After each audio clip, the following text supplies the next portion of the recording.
Granted, I am at one end of the spectrum, and I understand that to many parents I will seem like the possible and not the probable. But I also would never invalidate that the prognosis for me was once not so good, nor that my behaviors haven't dramatically changed for the better. And what is considered probable has changed immensely over the last 10 years, and that is a credit to everybody working in the autism world. Self-esteem, again, was the most predominant quality that got me to that point, because unlike other people on the spectrum who are brilliant, I don't have that kind of a brain. And lastly, it's an ethical mistake whenever we sacrifice the possible in the name of the probable. As national nonprofits, like government thus far. One question. Is there one more point you wanted to make, or is this your conclusion? This is the concluding paragraph. Okay, fine. Well, take your time. I didn't mean to rush you that much, but I thought you had another whole point you were developing. I'm good, sir. No. Okay, thank you. As national nonprofits, like government thus far, we too have often failed to lead. Our centrists have frequently been too hesitant, but more damaging are the militants on opposite ends of the controversies who have pandered to their members' anger, anxiety, or depression with alarmist rhetoric, misinformation, fight talk, and all this encouraging the search for a bad guy, somebody to blame, thereby pouring gasoline on the fires of the people that are looking to us for leadership, instead of helping them with messages of acceptance, respect, openness to a path that may be different from what was expected, and helping them get the services they need. I ask this administration, as well as our community, to lead and to help these constituents in such a way that will not just be acceptable to the polls or pander to any ill-conceived notion that an injustice was done or that there's something in the water. I cannot stress enough my disappointment that the conversation on vaccines is still evident.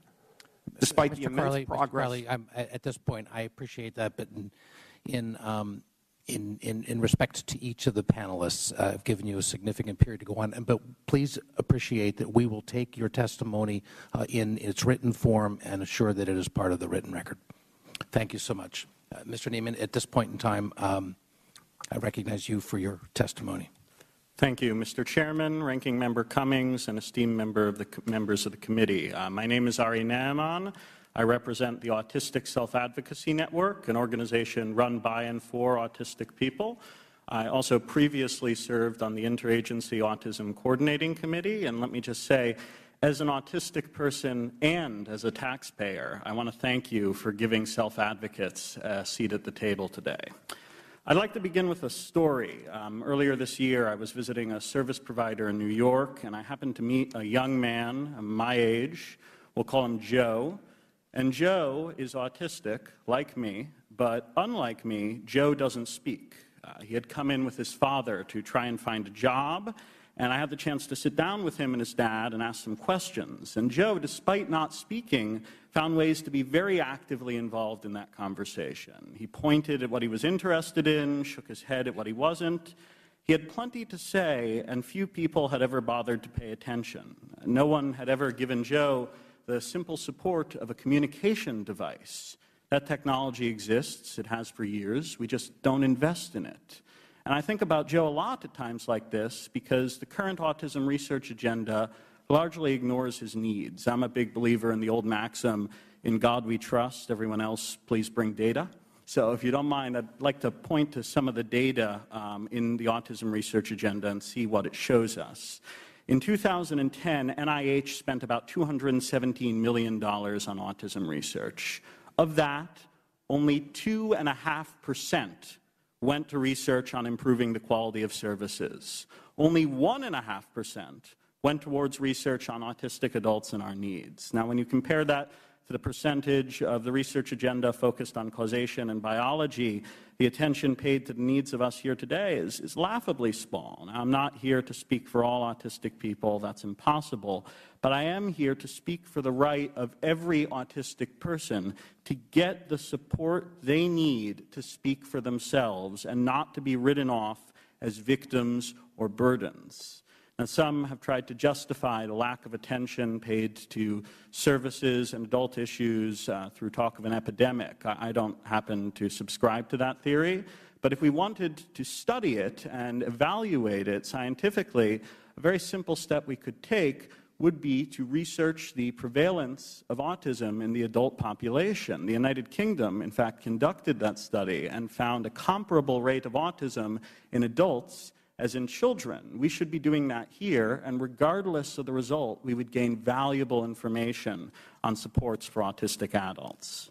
I want to highlight 3 additional points noted at more length in my written testimony. First, I think it's very important to stress that there are really severe racial, income, and gender disparities in the autism world. As was mentioned earlier, African American children are diagnosed significantly later than Caucasian children. Department of Education data has also showed us that low-income and minority youth on the spectrum have the lowest rates of employment and higher education access in the years after they leave school. We also know that gender plays a big role. Many believe that the 4-to-1 ratio of boys to girls being diagnosed is at least partially a self-fulfilling prophecy, with girls less likely to be identified because they don't fit the stereotype. Second, I think it's important we recognize that when we talk about autism services, we're mostly talking about services with the word disability, not autism on them. So we have to talk about programs like IDEA and Medicaid, and a few words on Medicaid in particular. The vast majority of disability services are financed through Medicaid. If that program were block granted or otherwise significantly cut, those services would be devastated. I cannot emphasize this enough. Ending a robust federal commitment to Medicaid means ending any meaningful chance we have to support autistic people. Third and finally, I want to stress the importance of building a pathway to employment for my community. Our current disability service provision system actually makes it very hard for people who want to work to enter the workforce. If you're leaving school, you have to choose between going without support or committing to exit the workforce in order to qualify for SSI and Medicaid. Quite frankly, that's just bad public policy.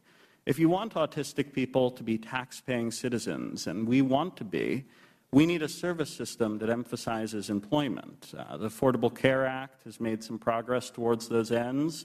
Another good example of what more we could do can be found in the TEAM legislation, a bipartisan collection of bills on transition for youth with disabilities introduced by Representatives Harper and McMorris-Rogers.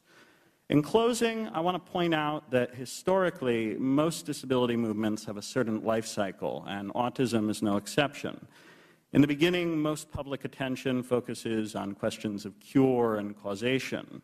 But with time, both advocates and policymakers realize that the real issues relate to helping support and defend the civil rights of people today.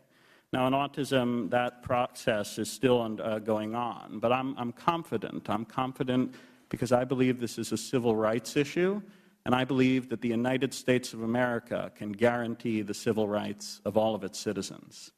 Thank you very much. I look forward to your questions. Thank you, Mr. Neiman, and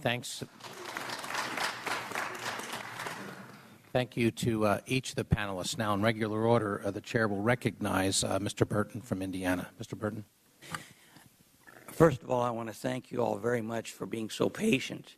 I mean, we grilled those people for, about 3 hours, and you had to sit there. So I want to tell you, I'm amazed that your posteriors could survive that long. That's the first thing. The second thing I'd like to say is that Abraham Lincoln said, "Let the people know the facts, and the country will be saved." And one of the problems that we have is that I don't think there's enough information getting out to the people who are not affected. I was like that. I didn't know much about autism until my grandson became autistic. And then all of a sudden it became a cause célèbre for me. And it was fortunate that I was chairman at the time, so I had the resources at my disposal to do something about it. So